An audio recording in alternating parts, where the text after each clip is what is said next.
ఇటువంటి అన్యాయమైన పాలన చంద్రబాబు నాయుడు గారు 5 సంవత్సరాల పరిపాలనలో చూస్తా ఉన్నాం.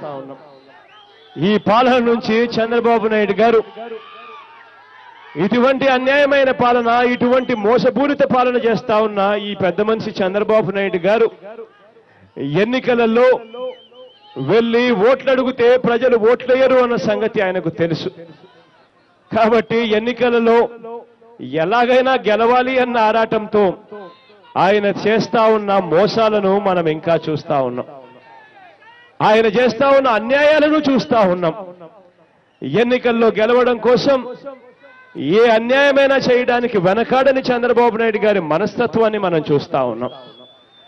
ఎన్నికల్లో ఎలాగైనా గెలవడం కోసం ప్రజల ఓట్లను తీసేస్తాడు, దొంగ ఓట్లను ఎక్కిస్తాడు, ప్రజలకు సంబంధించిన ఆధార్ డీటెయిల్స్ ను చోరీ చేస్తాడు, ప్రజలకు సంబంధించిన బ్యాంక్ అకౌంట్ డీటెయిల్స్ ను చోరీ చేస్తాడు.